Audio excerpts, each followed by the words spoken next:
Bueno, en principio, el dato reciente, fresquito, tiene que ver con la inflación del mes de julio.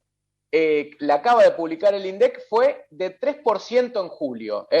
O sea, un poquito por encima de lo que esperaba el gobierno, que esperaba que la inflación en el mes de julio baje del 3, que no puede bajar. Esperaban 2,9, 2,6. Bueno, resulta que quedó en el 3 clavado. 3%. En los últimos 12 meses la inflación en Argentina arrojó un 51,8% y el dato me parece es que de lo que va del año, en los primeros 7 meses del 2021, la inflación alcanzó el 29,1%. Es decir, en los primeros 7 meses se alcanzó la inflación que Guzmán pretendía en el presupuesto para todo el año, ¿no? Bueno, Así se que, adelantó. Bien, exacto, Guzmán. claro. Bien, cumplió. Sí, le sobraron 5 meses nada más. Claro. Le Bien, so- bien, Guzmán. 29%, bien redondito. 29 con el 3% de inflación del mes de julio. Dios santo. claro. Bueno, cortito, en el mes de julio, entonces, la inflación fue del 3%. Lo que más subió, 4,8, hoteles y restaurantes, salud 3,8. Y bueno, lo que menos subió fue comunicación, 0,4%, prendas de vestir y calzado, 1,2%. Así que bueno, pero básicamente el dato, lo importante es el 3% de inflación que aconteció en el mes de julio. Bueno, dicho esto, que era la noticia recién salida del horno, vamos a lo que teníamos preparado. Por un lado, las reservas del Banco Central han mostrado una dinámica bastante preocupante en las últimas 2 semanas. En tan solo 2 semanas cayeron 1.000 millones de dólares. Esto es decir, que pasaron de 43.000 millones de dólares a 42.000 millones de dólares. O sea, ya podríamos decir que se cortó este proceso de acumulación de reservas que venía haciendo el Banco Central desde que comenzó el año. Esto tiene su explicación. Por un lado, es que bueno, el gobierno en los últimos días ha tenido que desembolsar pagos de deuda a los organismos internacionales. Recordemos, parte al Club de París, parte al FMI, 300 y pico de millones. Bueno, también tiene que ver con la continua, las constantes intervenciones que hace el Banco Central en el mercado de bonos para justamente tratar de controlar los dólares paralelos, en este caso el conta con liqui y el dólar MEP, los dólares financieros, ¿no? Esto hace que el Banco Central tenga que intervenir en el mercado de los bonos y se desprenda de dólares. Por otro lado, otro aspecto no menor tiene que ver con el incremento de las importaciones, que ya vamos a comentar el dato de la industria, pero en una industria que se recupera necesita dólares para comprar insumos. Eso también hace que las reservas del Banco Central bajen. Y por el otro lado, bueno, un aumento también del dólar ahorro, ¿no?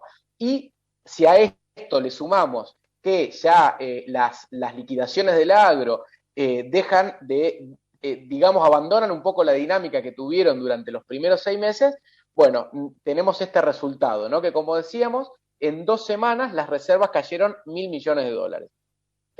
Por otro lado, ya lo habíamos comentado, el gobierno anunció una línea de créditos para monotributistas. Esto fue anunciado por Cecilia Todesca, que es la vicejefa de gabinete, y la titular de AFIP, Mercedes Marcó del Pont. Son medidas electorales que tienen que ver con alentar al consumo. Son créditos a tasa cero para monotributistas donde tienen hasta 6 meses de gracia y se devuelven en 12 cuotas. ¿Cómo son estos créditos? Bueno, para monotributistas de categoría A, los créditos pueden ascender hasta 90.000 pesos. Para los de categoría B, hasta 120.000 pesos y 150.000 pesos para el resto de las categorías de monotributo. Estamos hablando de créditos a tasa cero para monotributistas, donde van a tener 6 meses de gracia y lo podrán devolver en 12 cuotas. Esto es, digamos, una versión muy parecida a los créditos para monotributistas que se dieron el año pasado en plena cuarentena, en plena pandemia, donde, bueno, habían beneficiado a 560.000 contribuyentes y bueno, permitieron, digamos, volcar al consumo alrededor de 67.000 millones de pesos, ¿no? Bueno, y esto es lo que quiere hacer el gobierno ahora, digamos, alentar un poco el consumo hasta llegar a las elecciones, que es lo que tiene digamos, en mente el gobierno para que, bueno, se sienta la economía un poco más dinámica, ¿no? Bueno, también lo que se dijo en esta conferencia de prensa es que el gobierno estaría estimando que el PBI podía crecer en el año por encima del 7%, ¿no? Bueno, esto es, vamos a ver, o sea, por ahora el PBI lleva una dinámica de rebote, obviamente, porque recordemos que el año pasado el PBI cayó 9,9%, ahora está rebotando. Lo cierto es que, bueno, todavía falta bastante para que termine el año.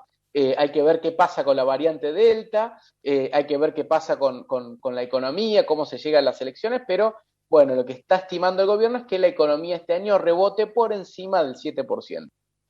Bueno, por el otro lado, tenemos algunas expresiones de la Cancillería por parte del secretario de Relaciones Económicas de la Cancillería, este señor Jorge Neme. ¿Qué pasó? Bueno, se han ido dos empresas importantes, han anunciado su retirada de las operaciones en el país. Estamos hablando de la petroquímica Dow, que cerraría la única fábrica de poliuretano, perdón. Exactamente, poliuretano, sí. Poliuretano, Palabra difícil. sí, que está ubicada en San Lorenzo, ¿no? A las afueras de Rosario. Y por el otro lado, también Bayer suspenderá sus negocios de semilla en la Argentina. ¿Y qué pasó? Bueno, el secretario de Relaciones Económicas de la Cancillería se enojó porque dice que se enteró por la prensa, y que está hablando bueno, que ha faltado diálogo, que dice que lo que dice Jorge Neme es que, bueno, si había problemas de competitividad, esto habría que haberlo hablado con el gobierno, ¿no? Que incluso dejó deslizar que por detrás de esta decisión de retirarse estas empresas hay motivos políticos. A ver, lo cierto es que no hay mucho para hablar, o sea, el problema que tienen las empresas multinacionales, tanto Dow como Bayer, que se acaban de ir o anunciar su retirada del país, tiene que ver con lo que sufren todas las multinacionales, la imposibilidad de acceder a las divisas, la imposibilidad para girar dividendos al exterior, la imposibilidad para importar mercadería, insumos, porque no pueden acceder a dólares, y también es una economía que es digitada por el ministerio, donde dice, y donde permanentemente se cambian las reglas de juego, ¿no? Tiene que ver con esto, tampoco hay mucho para hablar, lo que sí hay que hacer es cambiar las reglas de juego. Por el otro lado, la Cámara de la Industria y Comercio de Carnes de Argentina emitió un comunicado, un informe, mejor dicho, bastante interesante, donde se puede ver un poco el efecto que han tenido estas medidas sobre las restricciones a las exportaciones de carne, ¿no? Con este objetivo de que bajen los precios internos, que aumente la oferta de carne local. Bueno, lo cierto es que ha pasado completamente lo contrario. Fíjate vos, en julio del 2021 la faena fue 14% más baja que en julio del 2020. O sea que la faena cayó 14% en un año, pero si nosotros analizamos lo que pasó en julio respecto al mes anterior, a junio de este año, bueno, en tan solo un mes cayó 4%.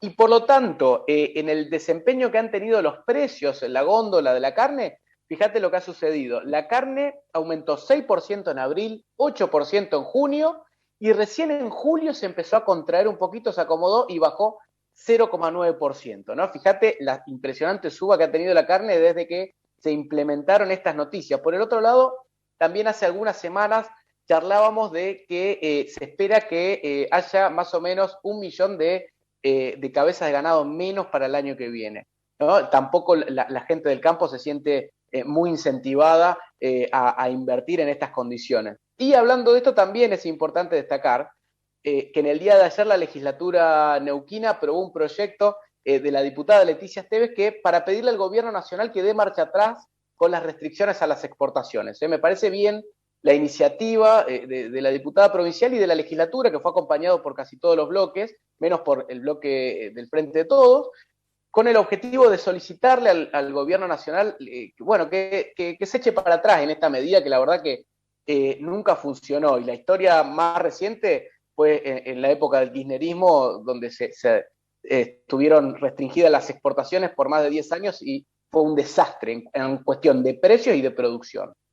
Bueno, Seguimos un poquito las noticias y ahora nos vamos a Estados Unidos. ¿Qué pasó? Bueno, la Casa Blanca, Biden, le pidió a la OPEP que aumente la producción de petróleo para que frene el precio de los combustibles. ¿Qué es lo que pasa? ¿Qué es lo que plantean desde el gobierno de Estados Unidos, precisamente Biden? Bueno, es que están preocupados porque los precios de la nafta han subido mucho en Estados Unidos y esto supone, digamos, un límite o supone complejidades para la recuperación económica, ¿no? Es como un freno a la recuperación económica. Mira, más o menos en un año el combustible subió 50% en Estados Unidos. Ahora, es curioso esto que pide Biden, pedirle a la OPEP que aumente la producción para que baje el precio del crudo, porque es ni más ni menos que lo opuesto a lo que hacía Donald Trump.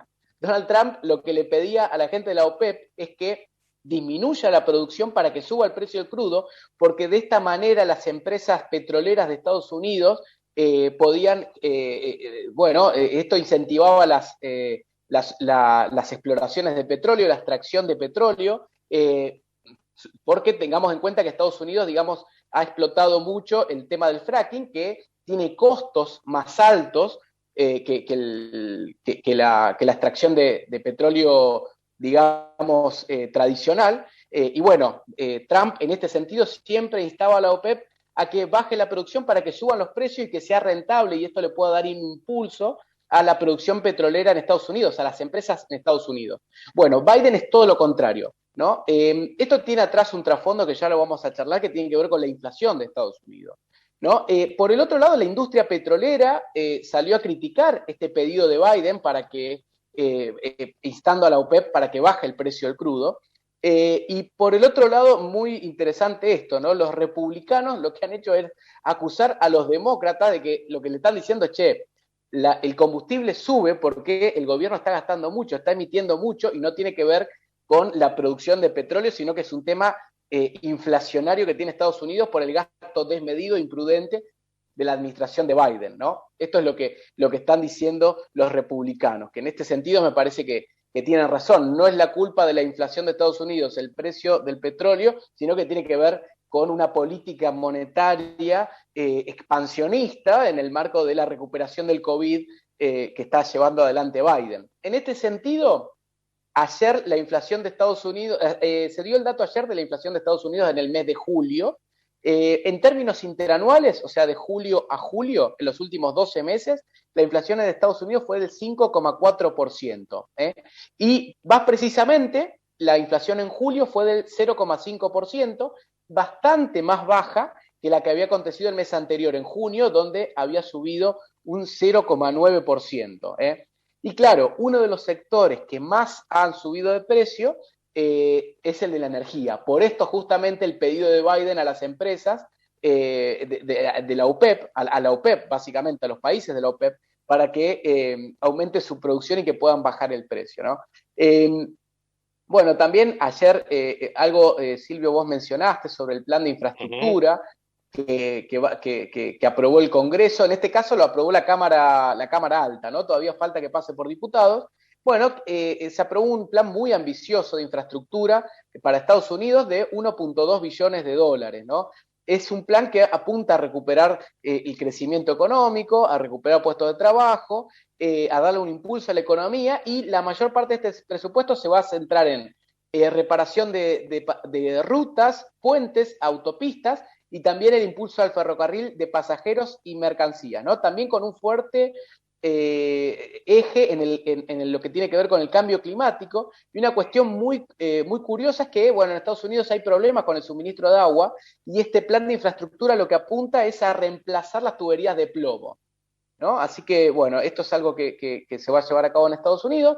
Bueno, por último, un poco hacer algún comentario sobre la entrevista de Alberto ayer, donde sugirió nuestro presidente que las criptomonedas podrían ayudar a contener la inflación.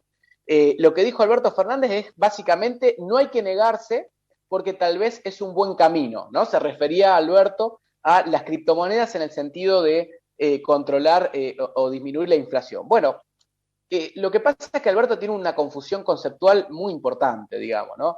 La inflación no es un problema que suben los precios, sino es que la moneda es la que pierde valor, ¿no? Es el peso el que pierde valor. Entonces, a ver, por más que vos pongas criptomonedas, hagas las criptomonedas que quieras, sin decir de cómo se van a administrar estas criptomonedas, lo cierto es que si la política monetaria del Banco Central con el peso argentino sigue siendo emitir y aumentar la base monetaria en torno a un 30, un 40% por año, es decir, aumentar la cantidad de billetes que circulan en la economía, dentro de un 30, un 40% por año, y no hay manera de controlar la inflación del peso. O sea, la inflación es un problema, una enfermedad que tiene el peso argentino, no los precios, ¿no? Entonces, esto que Alberto menciona, las criptomonedas, bueno, no tiene ningún tipo de sentido. Aparte, un país tiene que ser confiable para emitir una criptomoneda, tiene que establecer reglas claras de cómo va a ser la emisión de esas criptomonedas, a qué valor van a estar atados, cuál va a ser la regla monetaria que va a seguir. La verdad que Argentina no está